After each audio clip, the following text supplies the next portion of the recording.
In and out of the Beltway. From large cities to small towns to the rural heartland. From sea to shining sea. This is Wehman, Brunson, and Vernuccio. Inside the News. Welcome back to this week's edition of Inside the News. Frank Vernuccio, Ben Brunson, myself, Guy Wehman. Let's say hi to the guys. How you doing, Ben? I'm doing great, Guy. It's a pleasure to be with you and Frank once again. Absolutely. And Frank Vernuccio up there in New York State, you've got a dismal state. Actually, northern New York is really pretty. People don't realize the state of New York is actually an agricultural state. And people tend to think of New York as only Midtown Manhattan. Well, you know, it's agricultural in Midtown Manhattan because they lay down tents. That they do. Okay, well, let's get started. We've got a full plate here, and you can just see it from our notes here. So the Great Divide is what we're going to call this, and the corruption does exist, but it's covered far differently if you're on one side of the aisle or the other side. Frank, go. Yeah, there's that old cliche picture meme, I guess you'd call it, of the three monkeys: hear no evil, see no evil, speak no evil. That essentially is the Democratic response to the overwhelming evidence of the extraordinary corruption in the Biden administration. The recent testimony of Davon Archer revealed that Joe Biden was involved in 20 phone calls, numerous dinners with his son's business partners, but they only talked about the weather. Business never came up, according to the Democrats. In your notes, Guy, you mentioned that ABC spent more time talking about Pee Wee Herman than Hunter Biden's corruption.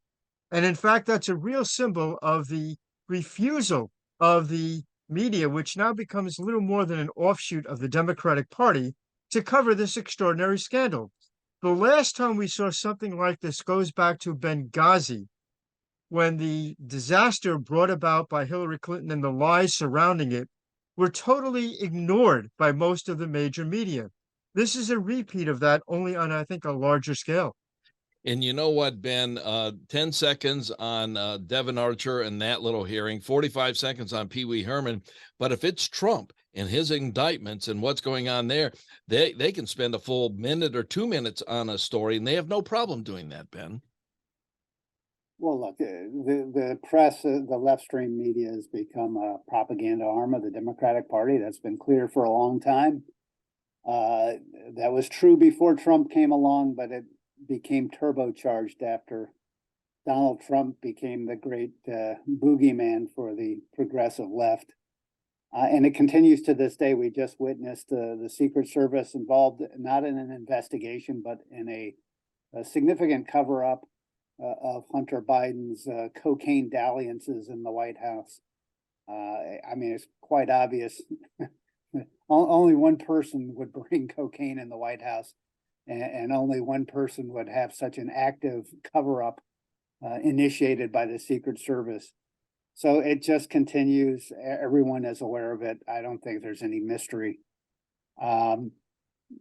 The question becomes, how do the Republicans react to this? Are there the evidence against President Biden being in business with being in the Biden family business, which was selling influence peddling, corruption at its worst, while the president was sitting vice president, by the way. So Devon Archer was talking about phone calls and documenting phone calls that then sitting Vice President Biden was involved in.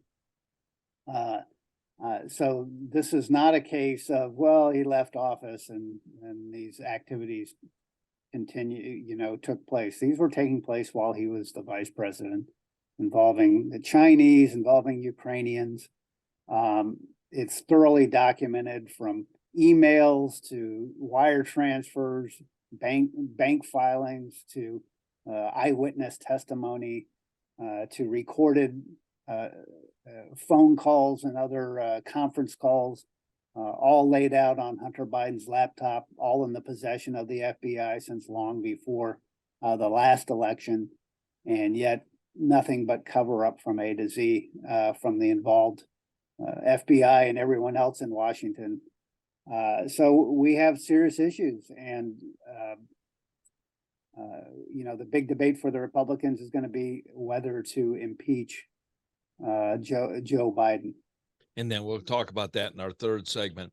It's interesting, Frank Goldman came on out and he said, well, there were niceties and he's a dad and he was talking to it. But it's the implication about what happens here, because Hunter is over there talking, whether it's in Kazakhstan or Romania or if it's Ukraine or whatever. And he says, oh, I can get my dad on the phone. And he gets his dad on the phone. The people know that the dad is the vice president. And just by that inference, that puts Hunter Biden in the connection point that I can connect right to the White House with the vice president. Biden doesn't have to say a thing. He's not the one actually cementing the deal. He doesn't have to talk to it. It's just the connection that I have access to my dad and he is my dad. And so if you make the deal with me, I can get it done. That's pretty much what's happening here, isn't it, Frank? It is, but I think the larger implication, the larger problem is the fact of there has been apparent policy changes as a result of money given to the Biden family. If we look at the extraordinary lack of concern from this White House over, let's take the Chinese spy balloon as one instance, the White House did nothing. There is a major buildup of Chinese power in the Caribbean and in Latin America. You barely hear a thing about it. You would assume that any reasonable White House, liberal, conservative, Democrat, Republican, would be responding forcefully to what the Chinese are doing in Cuba, Jamaica, and in other places. Not a peep from this White House at all. It is clear that the Chinese money that has flowed to the Biden family has engaged in enormous policy changes on the part of the White House. This is not a question of typical political venal corruption, where a politician, whether it be the president, the mayor of a town, gets a few bucks under the table for a contract being let to company A as opposed to company B. This is a question of Benedict Arnold style treason, selling the safety and security of the United States in return for cash to the family, to the president of the United States. This is an unprecedented political scandal. The second part of that scandal is the refusal of the media to even display it in any significant way. This is Benedict Arnold, 21st century version.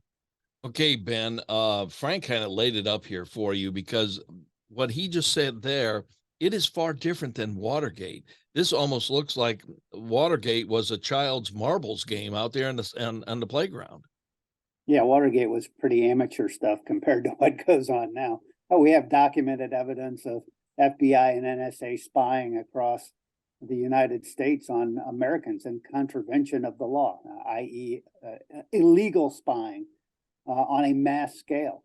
And yet nobody really does anything about it or for it. But to Frank's point, let's talk about two specific policies that were almost immediately reversed by this administration. One was the China project initiated under Donald Trump's DOJ to actively investigate and go after the massive amount of Chinese spying that's going on in universities and corporations in this country.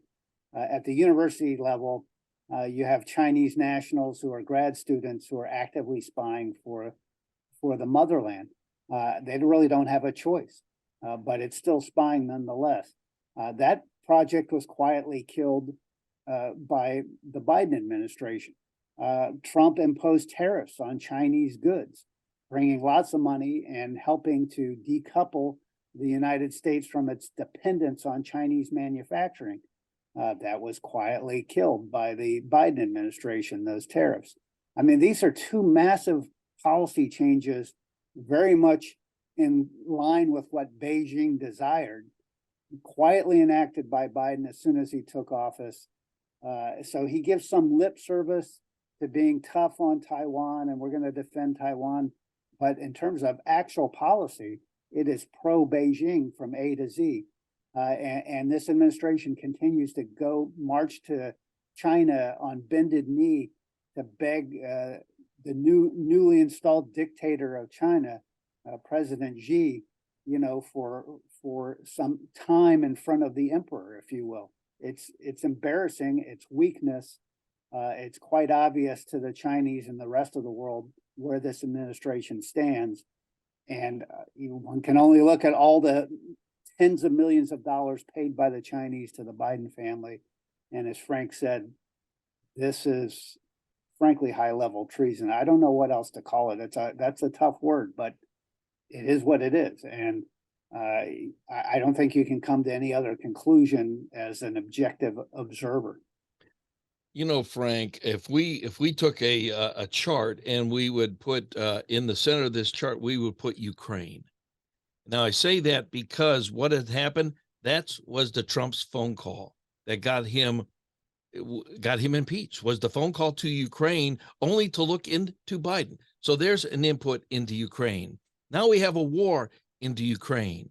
Now we have Burisma, which is in Ukraine. Hunter Biden in Ukraine with money flowing out of Ukraine to the Bidens. And Ukraine is, we've got China, we've got Kazakhstan, we got Romania, but it seems like Ukraine, there's something special about this nexus point.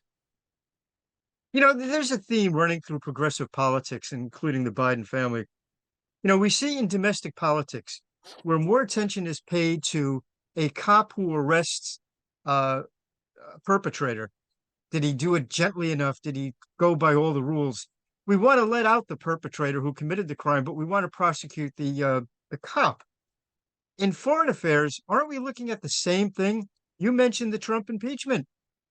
Trump asked, basically looking for information whether there was corruption when Biden was vice president. For his pains in doing that, and president, of course, is also head of the executive branch, chief law enforcement, you could say as well. For his pains in trying to uproot corruption, he was the one who got in trouble. He was the one who got impeached. This is so similar. There is this incredible progressive mindset that attacking crime or attacking corruption is the crime, is the corruption, not the actual act in itself. It goes to everything from how street crime is committed in major blue cities to how this Biden White House conducts itself. It's absolutely fascinating. Okay, Ben, the nexus of Ukraine. I saw you nodding your head. Well, Ukrainian corruption is a different issue from Ukrainian defending itself from a Russian invasion, but the Ukrainian corruption greatly influenced Washington politics for a long time, especially when Ukraine was run by pro-Russian oligarchs like Yanukovych, who was overthrown during the Maidan Revolution in 2014. But you can go back to Paul Manafort, for instance, who committed the real crime of becoming a Trump campaign advisor, running the Trump campaign. But prior to that, he was getting paid tens of millions from Ukrainians, from pro-Russian oligarchs in Ukraine, to be a lobbyist for them in Washington. He was lobbying for the Chinese. If this sounds familiar, it's almost identical to all of the activities of Hunter Biden, Chinese and Ukrainian money coming in. He was investigated by the Obama DOJ. They took a pass because at that point he was aligned with Tony Podesta, the powerful Democratic operative in Washington. So they took a complete pass, didn't file any charges against Manafort, even though he was guilty of a lot of things. When Trump comes along during the first year, he's charged in October 2017. The charges keep adding on. They added tax fraud, witness tampering, obstruction. New York State filed a bunch of charges against Manafort. He was ultimately sentenced to over 6 years in prison. You read through the charges and what he did, it is identical. You could substitute Hunter Biden's name for Paul Manafort and it would read identically. It's all the same thing going on. Different players in terms of who was paying the Bidens from who was paying Manafort, but all the same type of corruption, money parked overseas, money laundering, and yet you have the complete, it doesn't even qualify as a slap on the wrist what they tried to get through the court in Delaware. So we owe a lot to the judge who said no to this. We'll see if they just try to recreate that sweetheart deal elsewhere. I suspect they'll try, but at least it's elevated it into the public consciousness, what's going on, the travesty of justice going on with the Biden family. Yeah, we had that court case there, and it's interesting. People were saying everybody was in on the con with Hunter Biden taking this plea deal, except the American people and the judge. Yeah, look, the judge did a great service, but sometimes you do things that are so outside the norm that it shocks the conscience of the court. And in this case, the judge said, I can't go along with this charade. This is totally, there is no precedent for this on any level. And she made it very clear that that was the issue. And she shut down the whole plea deal. All right. We've got Ben Brunson, we've got Frank Vernuccio, and we have a whole lot more show yet to come. What about these drone attacks in Moscow with Ukraine and all? And then Syria. We have not talked about Syria in a long time. Well, we're going to do that. And then the danger of impeachment. What happens if I mean the conservatives, the Republicans in there, they impeach Joe Biden? Well, what do you end up with? You end up with Kamala Harris. Ooh, were we better off with Sleepy Joe? We'll be back. You're listening to Wehman, Brunson, and Vernuccio, Inside the News.